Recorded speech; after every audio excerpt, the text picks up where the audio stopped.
Hey guys, thanks for joining me for another Dokkan battle video. Today we are going to be taking on the Pride of the Wicked Bloodline event. So I have a bunch of pre-recorded videos here. And so what I'm doing is I'm doing a run here of all of the special missions. So I think every stage but stage 3 had a special mission for it. So this first run here is stage 1, and all you have to do is do a no item run here. So all I did was I just did a very powerful, I believe the Goku Gohan team. I really like them here, and this one you're pretty free. Obviously this event, what they do is they do restrict you to like certain categories, and they do have like special featured characters. So this event in general is a little bit of a roster check. If you are a brand new player, you might find difficulty in this unless you went crazy and summoned a bunch of the new units, right? But some of these stages and missions are beatable. Namely the one I'm going to show on stage 4, because that's like they actually want you to use almost the full free-to-play team to beat that one. So we'll talk about that. So basically what they did is stage 1 and 2 you need to no item those stages, so whatever method works for you. Stage 4 you have to do a team including every metal cooler of the 5 free-to-play metal coolers that just got an ECA. So I think that one, a lot of players could get that one done even if they didn't pull like the proper leader. You could bring a friend leader and just use a free-to-play leader. You might still be able to get it done. It'll be a lot harder for sure without a full 200% lead, but that one could be doable. And then stage 5 and 6 basically are turn restrictions. You have to beat them very quickly. Stage 5, there's actually a nuking strategy people have been doing. I have beaten it both ways. I've beaten it traditionally with just like a regular team that just hits really hard. And I have also done with the nuke strategy. So in this video, I'm going to show you the nuke strategy. It will take you a lot of attempts most likely unless you get lucky. But you have to beat it basically in one turn. Otherwise, it doesn't work. So we'll talk about that. So right here, nothing too crazy here. It's just letting these powerful Saiyan units just kind of go crazy. This STR Goku Gohan is still one of my favorite leaders. The only problem with them is like you have to get to that Gohan to be like really dominant and hard content. And a lot of these new red zone stages and stuff, like they go too quick. Like you just don't have time to get into that Gohan. And even when you're in the Gohan, he's got to get hit a few times to build up. So it is a little bit tricky. So we take a shot there. So we're a little bit in danger here. But Namek Goku's got his active skill. I don't remember if I decide to use it here or save it. I decided, I think, just to go for it. Well, I might be just grab, yeah. So I just grabbed some orbs for healing, and I'm like, yeah, let's pop the active skill here just to get past that stage. So I believe now we are on the final stage of stage 1. Once again, this is a no item run, so I can't use any items here. Luckily, we get our boy Godku in slot 1 to just tank all of that. So, but actually, yeah, I think I opt to do the LR here only because I know I've got the revive as a safety net, and I want him to get hit to build up his passive. So I could have put Goku there, would have been a very safe play. But yeah, this to me actually made more sense because look, I'm getting all of my attack built up now. And if I did get one shot there, so like he is going to super here. I think we survived this though. I don't think this triggers the revive, but we have that. Yeah, so we're still fine. So because I knew we had the revive in our back pocket, I felt like this was actually a better play. That way I could just be more aggressive and get a lot of damage in. And I do believe this Goku is one of the featured characters they want you to use here, so he's doing very, very well, right? That Tech Bird Ku or Carnival Goku, whatever you want to call him. Now here we're type disadvantage with these guys. Obviously if you get here with Gohan, you're fine because he's guarding, but I'm really looking for crits there and don't really get it. The thing that STR Goku Gohan really needed is they just needed like one built-in additional in their passive. With that, then it would be a lot quicker because they have to super 3 times. To be able to go into Gohan, and that actually isn't as easy as it sounds, especially if their additionals don't trigger, and even if their hidden potential does trigger, there's no guarantee it's going to be a super. Alright, but we get the nice active skill finisher there, and so that's basically stage 1. So that was my no item run there. Let's go ahead and pop into stage 2. So I've just got to refresh this one here. Okay, so here's stage 2. So once again, this one here is another no item run, and this one I opt to bring a cooler team. Once again, it's kind of up to your choice, but I believe this one here, they dictated that they kind of wanted you to use these cooler units. So that's what I brought in here. We've got the Goku Gohan here in phase 1. Stage 1 and 2, you know, aren't particularly like the hardest, and I think that's why they made them have no item run challenges, which I think is fine. Now, like I said, in this video, I'm not going to do a stage 3 because I don't believe stage 3 had a special mission. You just got to beat it. so I didn't do like a separate recording, because what it is I basically had all this beaten already, and then I went in and I just re-recorded runs like that got the missions done, right? Or actually no, I think for some of these, yeah, like the no item runs, and then I think the stage 6 mission, I actually was clearing those missions for the first time, but I had already beaten the event normally, right? So some of these are my first event clears. Stage 5, the nuke stage, I already had the mission done with the traditional team, but I wanted to try the nuke strategy. So like I said, we're going to see that coming up here in a minute. But I'm going to say, overall, I've just been very happy with the celebration. I think they've done a very, very good job.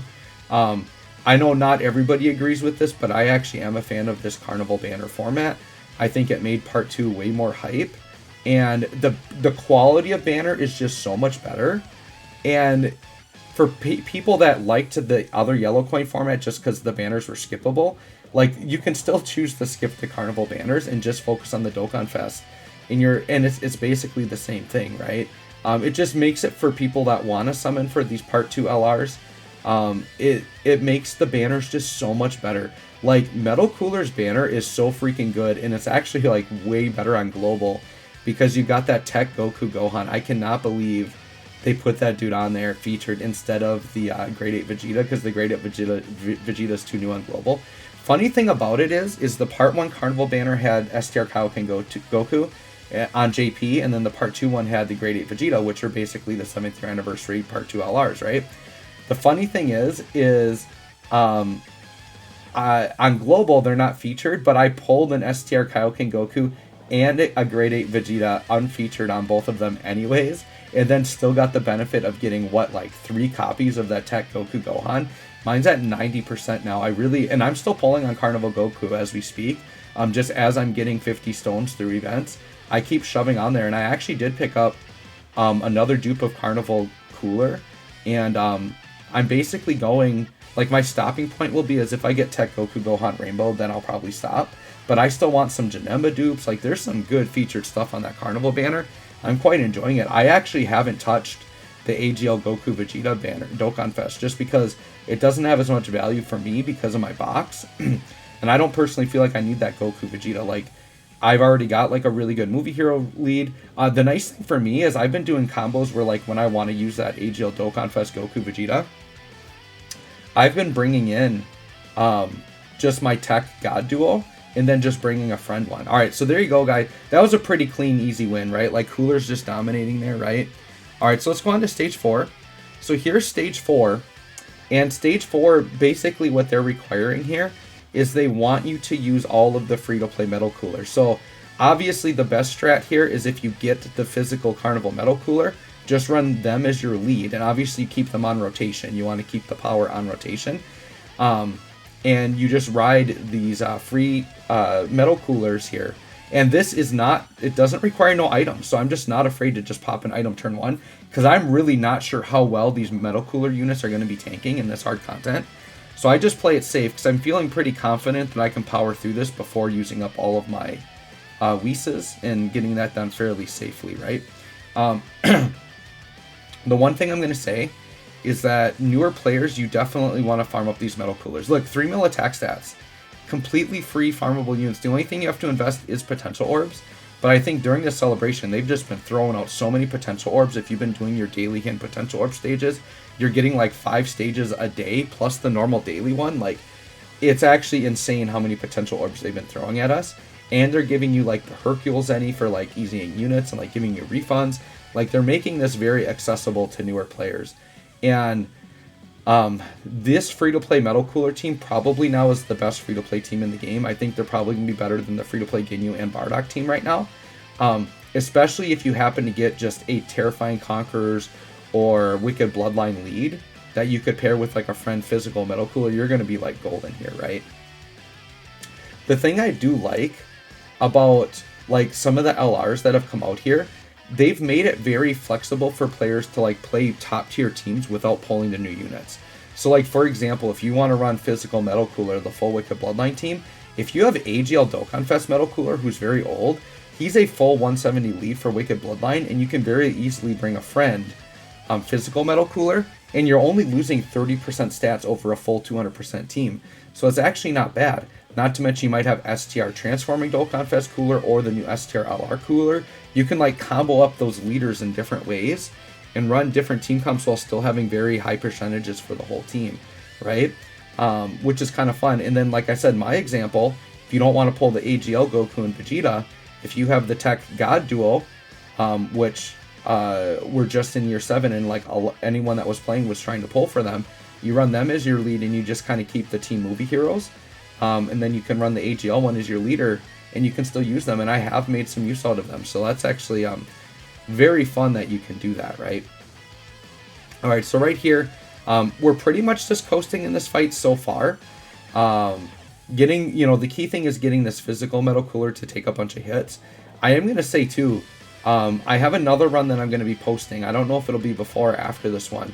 But I did get the missions done on the Metal Cooler Core for Wicked Bloodline. And on the one where you're required to use all extreme types, I was running like the Wicked Bloodline team. And there wasn't a lot of good options for like a Wicked Bloodline Int unit. So I actually brought the free-to-play Int Metal Cooler in there. And he was actually tanking normals without items against that Metal Cooler Core after supering. And I actually got him through that mission. So I do...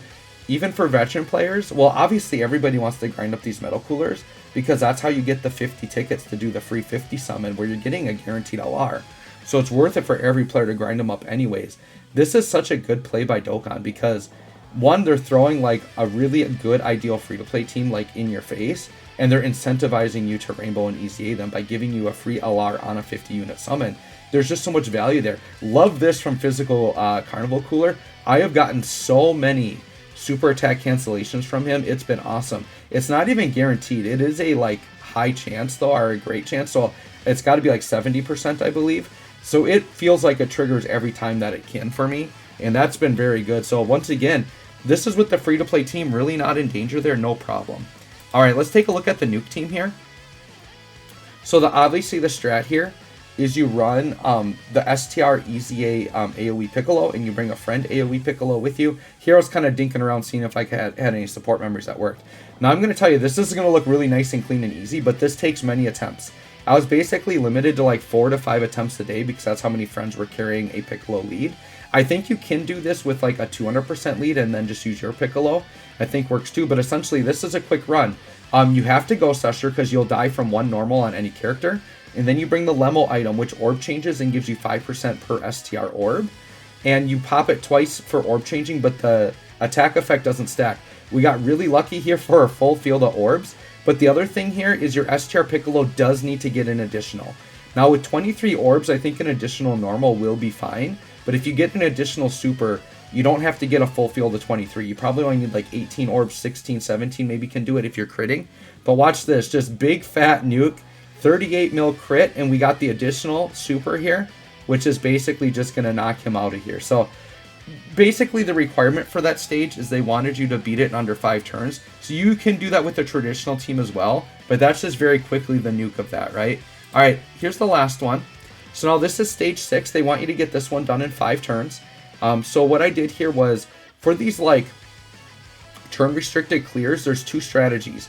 You either bring like a 7th anniversary lead and you fill it with like Super Saiyan 4s and other 7-year units, like all these active skill units, like as many active skill attacking units as possible to just burn through the damage, or you simply run STR Cooler because STR Cooler here does so many additionals, builds up, can get a lot of crits.